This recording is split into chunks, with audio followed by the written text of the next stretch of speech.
আজকের টপিক আমাদের দেশ ভারত।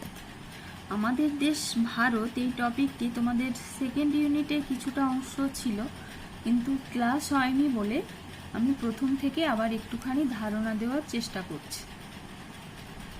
দেখো, আমাদের দেশ ভারতবর্ষ। এই ভারতবর্ষ সম্পর্কে আমরা এই চ্যাপ্টারটিতে জানব। তাহলে ভারত হচ্ছে পৃথিবীর বৃহত্তম গণতান্ত্রিক দেশ।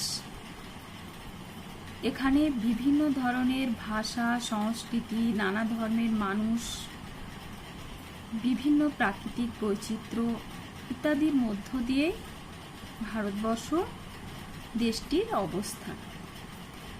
বৈচিত্র্যপূর্ণ দেশ ভারতবর্ষ, তবুও ভারতবর্ষের মধ্যে একটা মিলন বা ঐক্য আমরা খুঁজে পাই। তাহলে এই ভারতবর্ষের অবস্থানটা আমরা দেখব। আমরা জানি পৃথিবীতে 7টি মহাদেশ রয়েছে। এই 7টি মহাদেশের মধ্যে এশিয়া হচ্ছে বৃহত্তম মহাদেশ। সেই এশিয়া মহাদেশের অন্তর্গত আমাদের ভারতবর্ষ। দেখো, এশিয়া মহাদেশের দক্ষিণ অংশে প্রায় মাঝখানে অবস্থান করছে এই বিশাল দেশ ভারত। ভারত মহাসাগরের উত্তর প্রান্তে অবস্থিত আমাদের দেশের দক্ষিণাংশ ত্রিভুজের মতো। ভারত মহাসাগরের নীল জলরাশির মধ্যে দক্ষিণ ভারতের ত্রিভুজের মতো অংশটা খুব সহজেই চোখে পড়ে। ত্রিভুজাকৃতির এই ভারতীয় উপদ্বীপের মতো এই অংশটার পূর্বে রয়েছে বঙ্গোপসাগর, আর পশ্চিমে রয়েছে আরব সাগর, আর দক্ষিণে রয়েছে কি ভারত মহাসাগর। তাহলে দেখো, এই ম্যাপের মধ্যে ভারতের অবস্থান ও তার প্রতিবেশী রাষ্ট্র সম্পর্কে দেওয়া রয়েছে। এখানে আমরা দেখলাম পূর্বে বঙ্গোপসাগর, পশ্চিমে আরব সাগর, আর দক্ষিণে রয়েছে কি ভারত মহাসাগর। এবার আমরা দেখব অক্ষরেখার দিক দিয়ে এই ভারতকে কিভাবে ভাগ করা হয়েছে। যে নিরক্ষরেখার উত্তরে অর্থাৎ উত্তর গোলার্ধে আর মূল মধ্যরেখার পূর্বে অর্থাৎ পূর্ব গোলার্ধে রয়েছে ভারত। ভারতের মূল ভূখণ্ড দক্ষিণে 8 ডিগ্রি 4 মিনিট উত্তর অক্ষরেখা থেকে উত্তরে 37 ডিগ্রি 6 মিনিট উত্তর অক্ষরেখার মধ্যে অবস্থিত। দেখো, এখানে বলছে দক্ষিণে, এই যে দক্ষিণে 8 ডিগ্রি 4 মিনিট উত্তর অক্ষরেখা থেকে 37 ডিগ্রি 6 মিনিট উত্তর অক্ষরেখার মধ্যে অবস্থিত। আবার পশ্চিমে কি হচ্ছে, আবার পশ্চিম দিকে দেখো, এইদিকে 68 ডিগ্রি 7 মিনিট পূর্ব দ্রাঘিমা রেখা থেকে এইদিকে 97 ডিগ্রি 25 মিনিট পূর্ব দ্রাঘিমা রেখার মধ্যে অবস্থিত। আর এই যে এই দাগটি দেখছো, এটি কর্কট ক্রান্তি রেখা। এই কর্কট ক্রান্তি রেখা কি করেছে, মাঝখান দিয়ে গিয়ে ভারতকে উত্তর এবং দক্ষিণে ভাগ করেছে। আবার 80 ডিগ্রি পূর্ব দ্রাঘিমা রেখা ভারতকে পূর্ব এবং পশ্চিমে ভাগ করেছে। এই রকম ভাবে ভারতের অবস্থানটা আমরা দেখলাম। এবার এই ভারতের অবস্থান দেখতে গিয়ে আমরা দেখলাম যে উপদ্বীপ, ভারতীয় উপদ্বীপ কথাটি আমরা দেখলাম। তাহলে উপদ্বীপ কাকে বলে এবং সাগর, উপসাগরও প্রসঙ্গ আমরা দেখলাম। দেখব উপসাগর এবং উপদ্বীপ কি।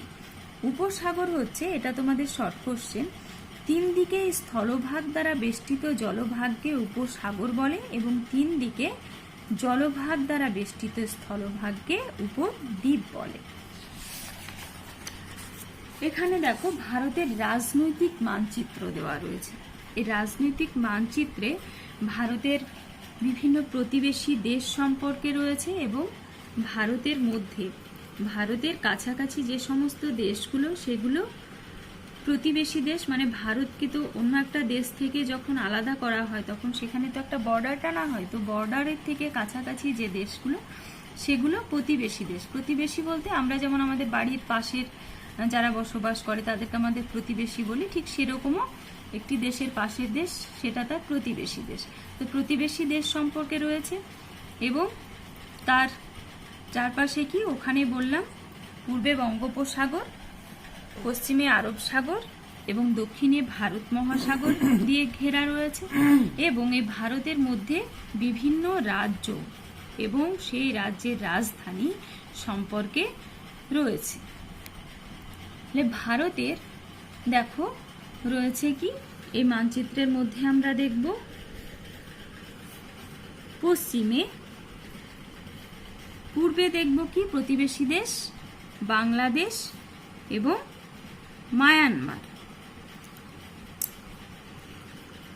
এখানে দেখো প্রতিবেশী দেশ নেপাল, ভুটান রয়েছে, এদিকে পাকিস্তান, আফগানিস্তান রয়েছে, এবং নিচে রয়েছে কি শ্রীলঙ্কা এবং মালদ্বীপ, এগুলো প্রতিবেশী দেশ, এবং এর মাঝে ভারতবর্ষের বিভিন্ন রাজ্য এবং রাজধানী রয়েছে। তাহলে এই আমরা একটা ভারতের রাজনীতিক ম্যাপ আমরা দেখলাম। এখানে দেখো তোমাদের শর্ট কোশ্চেন, ভারতের মূল ভূখণ্ডের দক্ষিণতম বিন্দু নাম হচ্ছে কি কন্যাকুমারিকা। তো ভারতের রাজ্য রাজধানী, বর্তমান ভারতের রাজ্যের সংখ্যা হচ্ছে 28 আর কেন্দ্রশাসিত অঞ্চলের সংখ্যা 9। আমাদের ভারতের রাজধানী অঞ্চল হলো কি নিউ দিল্লি। আর ভারতের রাজ্য ভাগ করার সময় প্রধান ভিত্তি ছিল কি ভাষা। সংবিধান স্বীকৃত ভাষা 22টি। কি কি তোমরা এখান থেকে এখানে পেয়ে যাবে। এবার এক নজরে ভারতের এই বক্সের মধ্যে রয়েছে ভারতের মূল ভূখণ্ডের বিস্তার। উত্তর এবং দক্ষিণে 3214 কিমি, পূর্ব পশ্চিমে 2933 কিমি। এই টোটাল ভারতবর্ষের বিস্তার এতটা। তার ক্ষেত্রফল এটা। ক্ষেত্রফলের বিচারে পৃথিবীতে ভারতের স্থান 7ম। এগুলো একটুখানি জেনে রাখবে তোমরা। মেন যেগুলো জানবে সেগুলো হলো ভারতের রাজধানী নিউ দিল্লি, বৃহত্তম শহর কি মুম্বাই, ভারতের বৃহত্তম রাজ্য রাজস্থান, ভারতের ক্ষুদ্রতম রাজ্য গোয়া, আর সবচেয়ে জনবহুল রাজ্য কি উত্তরপ্রদেশ, আর সবথেকে জনবিরল রাজ্য সিকিম। তাহলে আমরা দেখলাম ভারতের বিভিন্ন রাজ্য সম্পর্কে, তার সবথেকে বৃহত্তম শহর, বৃহত্তম রাজ্য, ক্ষুদ্রতম রাজ্য, জনবহুল রাজ্য, জনবিরল রাজ্য আমরা জানলাম, তার বিস্তার কতটা জানলাম, ভাষা সম্পর্কে জানলাম। এই মোটামুটি ভারতবর্ষের চিত্রটা আমরা দেখলাম। এবার আমরা দেখব ভারতের সাংস্কৃতিক ঐতিহ্য। সংস্কৃতি বলতে শিক্ষা, রীতিনীতি, আচার, এগুলোকে আমরা বুঝি সংস্কৃতি হিসেবে। এবং যে আমাদের ভারতবর্ষে এমন কিছু জায়গা রয়েছে যেগুলি কি ওই সাংস্কৃতিক ঐতিহ্যটি বহন করে। সাংস্কৃতিক ঐতিহ্য যেমন আমরা জানি আগ্রার তাজমহলের কথা, সেটা আমাদের এদেশের সাংস্কৃতিক ঐতিহ্য বহন করে, এবং কোণারকের সূর্য মন্দির ইত্যাদি এগুলো। এবং প্রাকৃতিক ঐতিহ্য স্থান আমরা জানি সুন্দরবন রয়েছে, কাজিরাঙা অভয়ারণ্য রয়েছে ইত্যাদি। বিভিন্ন ধরনের সাংস্কৃতিক জায়গা রয়েছে। এবার আমরা দেখব ভারতের ভৌগোলিক পরিবেশ, মানে ভূপ্রকৃতিগত দিক দিয়ে ভারতকে কয়েকটি ভাগে ভাগ করা হয় এবং সেখানকার নদ নদী কি। দেখো, ভূপ্রকৃতিগত দিক দিয়ে ভারতকে সাধারণত 5টি ভূপ্রাকৃতিক অঞ্চলে ভাগ করা হয়েছে, মানে সেখানকার ভূমির প্রকৃতি কেমন এই অনুযায়ী ভাগ করা হয়েছে। কি কি? উত্তরের পার্বত্য অঞ্চল, নিশ্চয় সেখানে পর্বতের কথা বলা হবে। আর উত্তরের নদী গঠিত সমভূমি অঞ্চল, মানে নদীর পলি, মাটি ইত্যাদি দ্বারা গঠিত সমভূমি অঞ্চল, এবং উপদ্বীপীয় মালভূমি অঞ্চল। পশ্চিমের মরু অঞ্চল, মরুভূমি রয়েছে সেখানে নিশ্চয়। উপকূলের সমভূমি অঞ্চল ও দ্বীপপুঞ্জ। তাহলে এই 5টি ভাগে ভাগ করা হয়েছে টোটাল ভারতের ভূপ্রকৃতি। এবার আমরা এক একটি ভাগ সম্পর্কে জানব। উত্তরের পার্বত্য অঞ্চল, প্রথমে জানবো উত্তরের পার্বত্য অঞ্চল। ভারতের একেবারে উত্তর দিকে রয়েছে এই পর্বতময় অঞ্চল। এই অঞ্চলটি ভারতের উত্তর পশ্চিমে জম্মু ও কাশ্মীর থেকে শুরু করে উত্তর পূর্বে অরুণাচল প্রদেশ পর্যন্ত ধনুকের আকারে অবস্থান করছে। তাহলে এখানকার প্রধান পর্বত শ্রেণী কি? এখানকার প্রধান পর্বত শ্রেণী হচ্ছে হিমালয় ও কারাকোরাম, এখানকার প্রধান পর্বত শ্রেণী। আর কারাকোরাম পর্বতের গডউইন অস্টিন ভারতের উচ্চতম পর্বত শৃঙ্গ, যা পৃথিবীর দ্বিতীয় উচ্চতম পর্বত শৃঙ্গ। আর উত্তরের পার্বত্য অঞ্চলে অনেক কি হিমবাহ দেখা যায়, যেগুলো কি বরফের চাই। ভারতের দীর্ঘতম হিমবাহ এরকম কি? সিয়াচেন। সিয়াচেন হচ্ছে ভারতের দীর্ঘতম হিমবাহ, তোমাদের 1 নম্বরের কোশ্চেন। এবং জেমু হিমবাহ। এই সকল হিমবাহ থেকে কি হয়েছে? গঙ্গা, সিন্ধু, ব্রহ্মপুত্র নদ নদীর সৃষ্টি হয়েছে। মানে পর্বতের এই হিমবাহ বা বরফের চাই ইত্যাদি এগুলো কি হয়েছে? এগুলো নিচের দিকে অভিকর্ষের টানে ভূমির ঢাল বেয়ে অগ্রসর হয় এবং বিভিন্ন নদ নদীর সৃষ্টি করে, যেমন গঙ্গা, সিন্ধু, ব্রহ্মপুত্র। এই পার্বত্য অঞ্চলে কতগুলো গিরিপথও রয়েছে। গিরিপথ কি? গিরিপথ দুটি পর্বতের মধ্যবর্তী যে পথ সংকীর্ণ। যেমন কি কি গিরিপথ? বানিহাল, জজিলা, নাথুলা। ভারতের উত্তরের পার্বত্য অঞ্চলের সব থেকে উল্লেখযোগ্য পর্বত শ্রেণী হলো হিমালয়। হিমালয় কথার অর্থ কি? বরফের গৃহ। হিমালয়ের উত্তর দিকে থেকে দক্ষিণে 3টি সমান্তরাল পর্বত শ্রেণী দেখা যায়।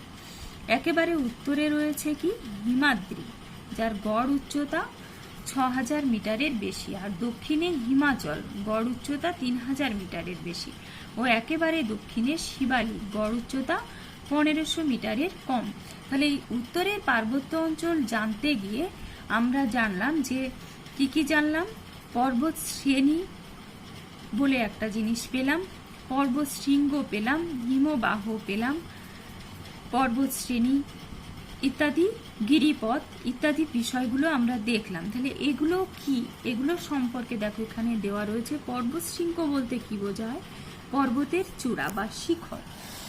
আর পর্বত শ্রেণী অনেকগুলো পর্বতের সারিবদ্ধভাবে অবস্থানকে বলা হচ্ছে পর্বত শ্রেণী। আর পর্বত গ্রন্থি কি? যে উঁচু জায়গা থেকে একাধিক পর্বত শ্রেণী বিভিন্ন দিকে বিস্তৃত হয়, যেমন পামির গ্রন্থি থেকে কারাকোরাম ও হিমালয়ের মতো পর্বত শ্রেণীর সৃষ্টি হয়েছে। তাহলে উপত্যকা, উপত্যকা কি? দুটো পর্বতের মাঝে যে নিচু অংশ সেটা হচ্ছে কি উপত্যকা। আর গিরিপথ বললাম দুটো পর্বতের মাঝের সংকীর্ণ প্রাকৃতিক পথ। আর হিমবাহ চলমান বরফের স্তূপ বা চাই, যা অভিকর্ষের টানে ভূমির ঢাল বেয়ে অগ্রসর হয়। তাহলে উত্তরের পার্বত্য অঞ্চল জানতে গিয়ে আমরা এই বিষয়গুলি পেলাম এবং এই বিষয় সম্পর্কে আমরা জানলাম। এই যে বক্সের মধ্যে দেওয়া রয়েছে এগুলো তোমাদের শর্ট কোশ্চেন হিসেবে সংজ্ঞা আসতে পারে। এবার আমরা দেখব যে পর্বত শ্রেণী সম্পর্কে জানলাম, তার কি একেবারে উত্তরে কি বললাম? হিমাদ্রি। হিমাদ্রি পর্বত শ্রেণী সম্পর্কে এই অংশের উচ্চতা, এই হিমাদ্রি পর্বত শ্রেণীর উচ্চতা সব থেকে বেশি। এখানে কি রয়েছে? পৃথিবীর সর্বোচ্চ পর্বত শৃঙ্গ, যার নাম কি আমরা জানি? মাউন্ট এভারেস্ট, উচ্চতা 8848 মিটার এটি রয়েছে। আর পর্বত শৃঙ্গগুলোতে সারা বছর বরফ জমে থাকে। ভারত নেপাল সীমান্তে অবস্থিত কাঞ্চনজঙ্ঘা পৃথিবীর 3য় উচ্চতম পর্বত শৃঙ্গ। মাকালু, ধবলগিরি, অন্নপূর্ণা শৃঙ্গগুলো হিমালয়ের এই অংশেই অবস্থিত, এই হিমাদ্রি অংশে অবস্থিত এগুলো। এবার দেখব হিমাচল। হিমাচল পর্বত শ্রেণী হিমাদ্রির একেবারে দক্ষিণে অবস্থিত এটি। জম্মু কাশ্মীর রাজ্যের পীরপাঞ্জাল আর হিমাচল প্রদেশের ধলাধর পর্বতশ্রেণী এই অংশে লক্ষ্য করা যায়। হিমাদ্রি, হিমালয় ও পীরপাঞ্জালের মাঝে রয়েছে কি? কাশ্মীর উপত্যকা।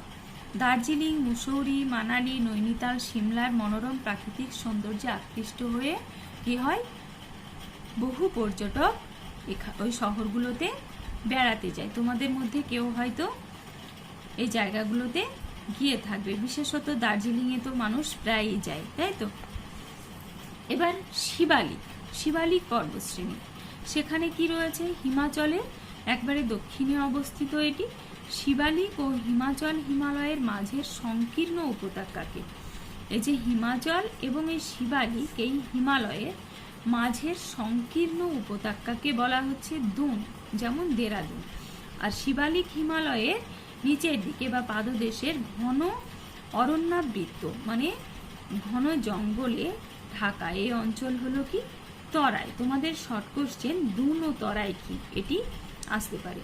ভারতের পূর্ব সীমানা বরাবর রয়েছে পাটকয় বুম আর নাগা পর্বত। মেঘালয় রাজ্যে রয়েছে গারো, খাসি, জয়ন্তিয়া পাহাড়। তাহলে গারো, খাসি, জয়ন্তিয়া পাহাড় কোন রাজ্যের মধ্যে রয়েছে? মেঘালয় রাজ্যে রয়েছে।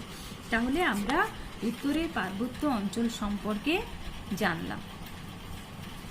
এবার দেখো আরেকটি ভূপ্রকৃতিগত ভাগ, উত্তরে নদী গঠিত সমভূমি অঞ্চল। নদী গঠিত সমভূমি অঞ্চল মানে তোমরা বুঝতে পারছো যে নদী যখন বয়ে আসে তখন কি নুড়ি, কাকর, পলি ইত্যাদি বয়ে নিয়ে আসে এবং সেগুলো জমা হয়ে অনেক দীর্ঘদিন ধরে কি হয়েছে, একটি সমভূমির সৃষ্টি হয়েছে। তাই এটি নদী গঠিত সমভূমি অঞ্চল। উত্তরের হিমালয় পার্বত্য অঞ্চল ও দক্ষিণে উপদ্বীপীয় মালভূমি অঞ্চলে আমরা প্রথমে পড়লাম উত্তরের পার্বত্য অঞ্চল, এই হিমালয় পার্বত্য অঞ্চল, ও পরে আমরা জানি আরেকটি ভূপ্রকৃতিগত ভাগ উপদ্বীপীয় মালভূমি অঞ্চল। এই দুইয়ের মাঝখানে রয়েছে কি এই সমভূমি অঞ্চল, গড় উচ্চতা 300 মিটার।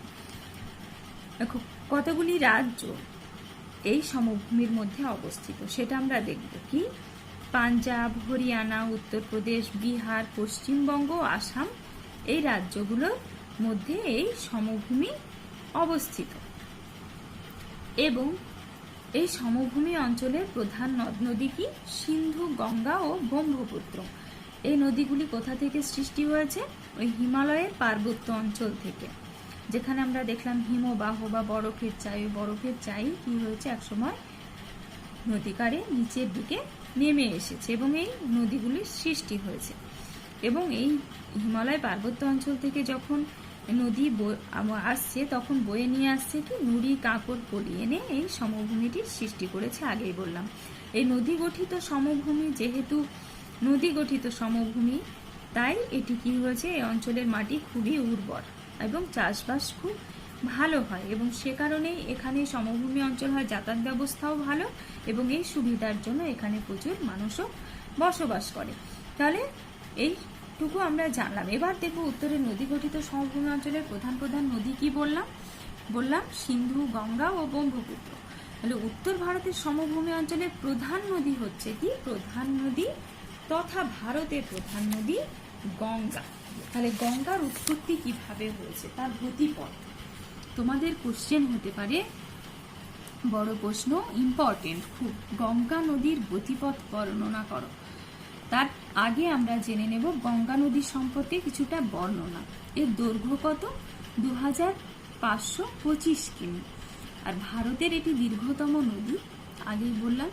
আর এর উপনদী রয়েছে, প্রধান উপনদী যমুনা, যারা সোন, গোমতী, গণ্ডক, কোশি এগুলি এই নদীর উপনদী। আর প্রবাহ পথে, এই নদীর প্রবাহ পথে যে প্রবাহিত হচ্ছে তার পাশে যে সমস্ত প্রধান প্রধান শহর রয়েছে সেগুলি কি কি? হরিদ্বার, কানপুর, এলাহাবাদ, বারাণসী, পাটনা, কলকাতা। এবার দেখো এই নদীর গতিপথ, মানে কোথা থেকে উৎপত্তি হয়ে কোথা দিয়ে প্রবাহিত হয়ে কোথা গিয়ে মিশেছে, এই গতিপথটি আমরা দেখব। কোথা থেকে উৎপন্ন হয়েছে? 1 নম্বর পয়েন্ট, গঙ্গোত্রী হিমবাহের গোমুখ তুষার গুহা থেকে এর উৎপত্তি। প্রথম দিকে নাম ছিল কি? ভাগীরথী। আর পরে এটি কি হলো? উত্তরপ্রদেশে, রাজ্যের নাম উত্তরপ্রদেশ। উত্তরপ্রদেশ রাজ্যের মধ্যে এলাহাবাদের কাছে প্রধান উপনদী কি বললাম? যমুনা, তার সাথে কি মিলিত হয়েছে। এবং মুর্শিদাবাদ জেলা ধুলিয়ানের কাছে পদ্মা ও ভাগীরথী হুগলি এই দুটি নামে দুটি শাখায় ভাগ হয়ে গেছে। তারপর কি হয়েছে? প্রধান শাখাটি পদ্মা নামে বাংলাদেশে গেছে এবং অপরটি ভাগীরথী হুগলি নামে পশ্চিমবঙ্গের উপর দিয়ে প্রবাহিত হয়ে কোথায় মিশেছে? বঙ্গোপসাগরে মিশেছে। তাহলে এই দেখলাম আমরা গঙ্গা নদীর গতিপথ, খুব ইম্পর্টেন্ট, তোমরা এটা করে রাখবে। এবার দেখব ব্রহ্মপুত্র নদী। ব্রহ্মপুত্র নদীর বর্ণনা কি? এর দৈর্ঘ্য 2900 কিমি। তিব্বতের সাংপো নামে পরিচিত এই নদী। তাহলে ব্রহ্মপুত্র নদী তিব্বতে কি নামে পরিচিত বা সাংপো নামে পরিচিত কোন নদী? 1 নম্বরের কোশ্চেন তোমাদের। উপনদী কি কি? লোহিত, মানস, তিস্তা, তোর্ষা, সুবনশিরি। আর প্রবাহ পথে গড়ে ওঠা প্রধান প্রধান শহর ইটানগর, নওগাঁও, ডিব্রুগড়, গুয়াহাটি। এর গতিপথ কি, মানে কোথা থেকে উৎপন্ন হয়ে কোন দিক দিয়ে কোথায় মিশেছে আমরা দেখব। উৎস তিব্বতের মানস সরোবরের কাছে চেমাউং দং হিমবাহ। তিব্বতের পর এটি অরুণাচল প্রদেশের মধ্যে দিয়ে ভারতে প্রবেশ করেছে। এরপর ব্রহ্মপুত্র নামে অসমের উপর দিয়ে প্রবাহিত হয়ে বাংলাদেশে প্রবেশ করেছে নদী। বাংলাদেশে এই নদী যমুনা নাম নিয়ে প্রবাহিত হয়ে কোথায় মিশেছে? পদ্মার সাথে মিশেছে। পদ্মা ও যমুনা মিলিত হয়ে কি নাম নিচ্ছে? মেঘনা। এই মেঘনা নামে প্রবাহিত হয়ে শেষে গিয়ে বঙ্গোপসাগরে মিশেছে। তাহলে এই আমরা দেখলাম 5টি পয়েন্ট ব্রহ্মপুত্র নদীর গতিপথে। এটাও তোমরা করে রাখবে। এবার